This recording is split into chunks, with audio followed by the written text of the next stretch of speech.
Hello viewers and welcome back to law Chakra. 5 मई 2025 एक बहुत ही इम्पोर्टेंट डे है। ये डे इसलिए भी इतनी इम्पोर्टेंट है क्योंकि सुप्रीम कोर्ट में इस दिन वक्फ अमेंडमेंट एक्ट 2025 को लेकर बहुत ही भयानक आर्ग्यूमेंट्स देखने की उम्मीद है। सीजेआई संजीव खन्ना जो 13 मई को रिटायर करने वाले हैं, उन्होंने 5 मई के लिए केस लिस्ट किया था। तो इसमें कोई शक नहीं है कि उनके रिटायरमेंट के पहले वो इस केस में कुछ बहुत ही इम्पोर्टेंट बोल सकते हैं। इस केस में पिटिशनर जो कि सीनियर एडवोकेट कपिल सिब्बल और अभिषेक मनु सिंघवी फोर्थ फ्रंट पर दिखे हैं, उन्होंने आर्गुमेंट्स रखते हुए क्या कहा है, ये सब कुछ हम इस वीडियो में देखेंगे। और ये भी देखेंगे कि क्या सुप्रीम कोर्ट ने इस केस में कोई नया इंटरिम ऑर्डर दिया है। तो व्यूअर्स, लास्ट अपडेट हमने आपको यही दी है कि सेंटर ने इस केस में लास्ट हियरिंग के दौरान जो कि 17 अप्रैल को हुई थी, उसमें खुद ही सुप्रीम कोर्ट में सीजेआई संजीव खन्ना को कहा था कि वे इस एक्ट के 2 प्रोविजन पर अभी के लिए स्टे लगाने के लिए तैयार है। ये 2 प्रोविजन थे नॉन मुस्लिम मेंबर्स का अपॉइंटमेंट और वक्फ बाय यूजर कॉन्सेप्ट के थ्रू जो वक्फ प्रॉपर्टीज रजिस्टर हुई है उन्हें डी नोटिफाई नहीं करने का। सेंटर की तरफ से एसजी तुषार मेहता ने ये अश्योरेंस दिया था सुप्रीम कोर्ट को कि वे कोई भी वक्फ प्रॉपर्टी को डी नोटिफाई नहीं करेंगे और ना ही किसी नॉन मुस्लिम मेंबर को वक्फ बोर्ड और वक्फ स्टेट काउंसिल में अपॉइंट करेंगे।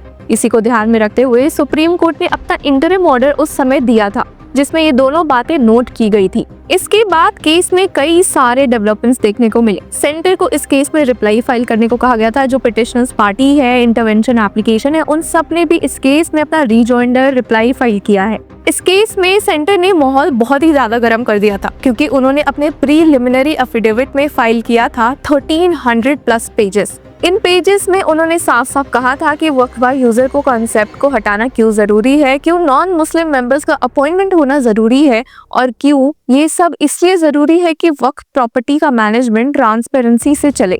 अब बात ऐसी है कि ये केस जहां तक लोगों के हिसाब से रिलीजियस लगता है, एक प्रॉपर्टी राइट के केस से जुड़ा हुआ है, जैसा कि कई बार सेंटर ने सुप्रीम कोर्ट में कहा भी है। अब इस केस में हमने देखा है कि एक हिंदू ट्रस्ट ने इस एक्ट के अगेंस्ट आवाज उठाई है, ये कहते हुए कि कहीं ना कहीं ये एक्ट एक स्पेसिफिक कम्युनिटी, इस केस में मुस्लिम, के सख्त खिलाफ है।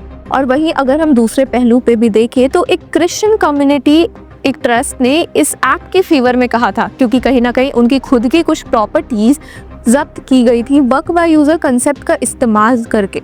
तो ये सब तो बातें थी, ये सब लेटेस्ट अपडेट्स आए थे। कुछ पिटिशनर्स ने सेंटर पर एक उंगली उठाई है, सेंटर ने पिटिशनर्स पर उंगली उठाई है, यही सब चला है। पर सुप्रीम कोर्ट में दोपहर 2 बजे की हियरिंग में क्या हुआ, चलिए देखते हैं। अब सुप्रीम कोर्ट बेंच में है सीजेआई संजीव खन्ना, जस्टिस संजय कुमार और केवी विश्वनाथन, जिन्होंने ठीक 2 बजे इस केस को टेकअप किया है। सीजेआई संजीव खन्ना ने इनिशियली बोला कि कैसे इस केस में सब कुछ देखना बहुत जरूरी है, ये एक बहुत ही सेंसिटिव और सीरियस मैटर है। उन्होंने कहा, We have read both the reply and the response. Yes, there are some issues raised about the registration and some figures which the petitioners are disputing. These issues need to be addressed. अब यहाँ पर जो specific बात हुई है वो इसकी हुई है कि सेंटर ने अपने एफिडेविट में कहा था कि 116% का शॉकिंग इंक्रीज वक्फ प्रॉपर्टीज के इंक्रीज में देखने को मिला है। उन्होंने साल 2013 के बाद कहा कि अमाउंट वक्फ प्रॉपर्टीज का बहुत ही हाई इंक्रीज हुआ है जो खुद में बहुत शॉकिंग है। पर वहीं petitioner all India Muslim personal law board ने इसी बात को काउंटर अटैक किया है। उन्होंने कहा है कि शॉकिंग इंक्रीज नहीं है, बस 2013 के बाद से लोगों ने वक्फ प्रॉपर्टीज को रजिस्टर करवाना और जोर से शुरू कर दिया था, इसी वजह से इतना हाई नंबर मिला है। इसका मतलब ये नहीं है कि वक्फ प्रॉपर्टीज ही इंक्रीज हुई है, जस्ट दैट कि उनका रजिस्ट्रेशन हुआ था। अब इसके बाद सीजेआई संजीव खन्ना ने कुछ क्लैरिफिकेशन दिया। उन्होंने पहले कहा कि I want to clarify 2 things. I do not want to keep any judgement और order pending, not even at the interim stage. This case should be heard on a suitable day but not by me. We will list it before Justice Gawai's bench on Wednesday or Thursday for both interim and final hearings.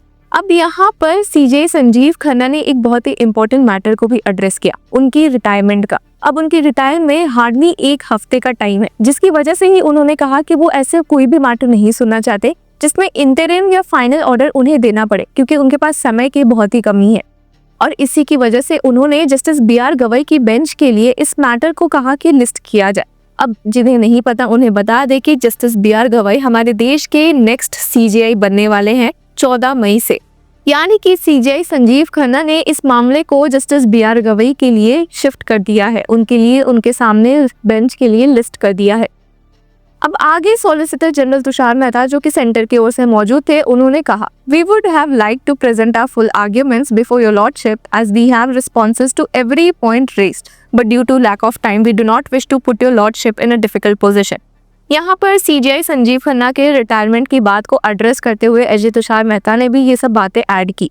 इसके बाद senior advocate Kapil Sibal ने in a fun way एच.डी. तुषार मेहता के लिए कहा कि obviously he always has a reply for everything. जिसके बाद सीजेआई संजीव खन्ना ने ऐड किया कि schedule this case for hearing next Wednesday before the bench led by Justice B R. Gavai, यानी कि इस केस में एक नेक्स्ट डेट फिक्स हो चुकी है।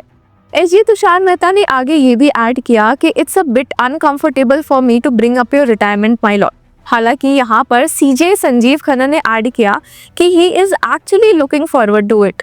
यहाँ पर सीनियर एडवोकेट अभिषेक मनु सिंघवी ने पिटिशनर की ओर से ये भी ऐड किया कि next week would be more suitable, your lordship seems to have found a swift way to get rid of us.